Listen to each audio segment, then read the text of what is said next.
How to walk? Many people say that walking reduces your weight, or it keeps you fit, or what do you call it?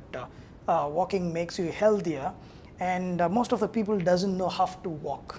So the challenge is they use the wrong muscles to walk.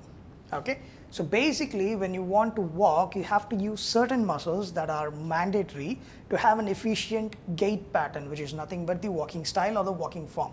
All right, so if you just look at the major muscle groups that we use by default, when you're walking, your foot should not hit forward a lot.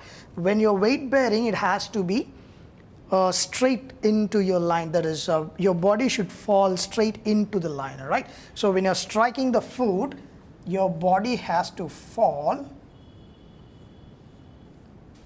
within the length of it, and the back leg, all right, has to go as long as possible. That is during the toe off, we call it. All right, so basically walking is nothing but, in simple terms, we can call that as chasing the center of gravity.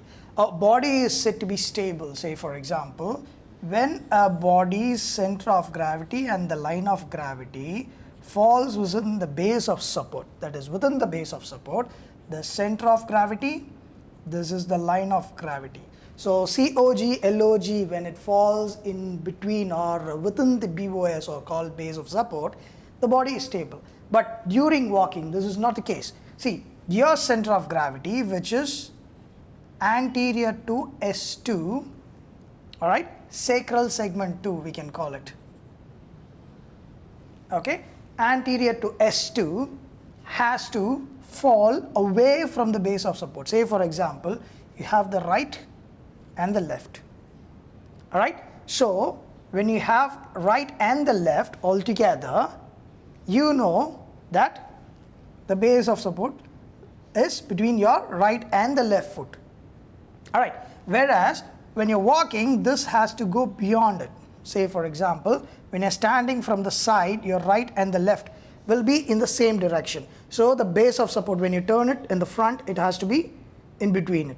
When you're walking, this center of gravity has to fall away from the base of support. That is, if your center of gravity is, you have to shift it to anterior aspect so that you lean forward a lot. So when you lean forward, you shift your center of gravity from the base of support to a newer base of support, wherein you are trying to grasp the base of support, thereby propelling. All right, so to have an efficient gait or walking pattern, you should know how to manipulate your center of gravity.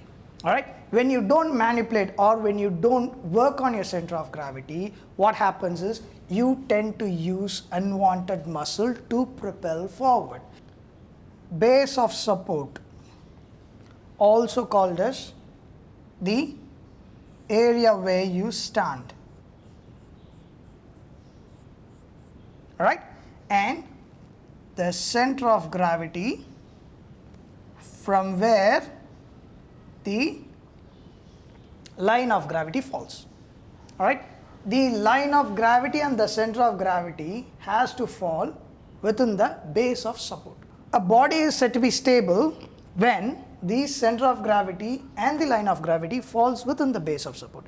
Imagine if the center of gravity and the line of gravity falls away from the base of support, what happens? You tend to fall. So just to make sure that you don't fall, you keep one leg forward, which is nothing but you're trying to walk. All right, so gait or the walking pattern is nothing but you're trying to chase your gravity, which keeps falling away from the base of support. You're trying to pull it or make it fall within the base of support. So basically, if you want effective gait, you got to use this principle to have an effective gait. So say for example, if you want to walk with very less minimal or in an efficient way, you have to use this principle. This is the right way to walk. Many people doesn't know how to walk, and they do use unwanted muscles and they strain a lot, especially calf, all right, quadriceps, or also called as quads, short form. All right, so when you don't use the right muscle and when you use unwanted muscle, see, this is not the function of that particular muscle. You're not supposed to load that muscle a lot. Right? You have to use predominantly your glutes and your hamstrings.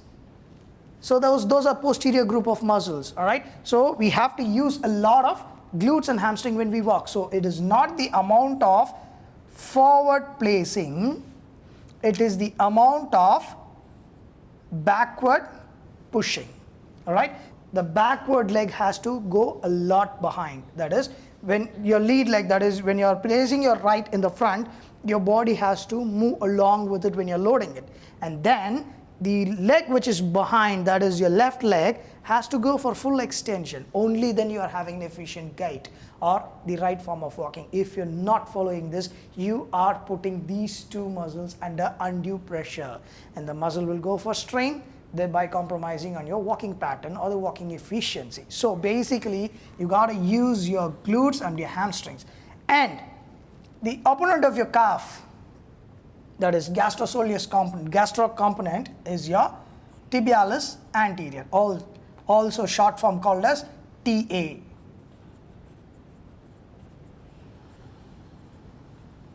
This helps you to go for predominant of dorsiflexion of your foot when you are placing your foot forward. All right, not too much, but to some extent. All right, we'll discuss the degrees and the amount of loads in detail in the further chapters.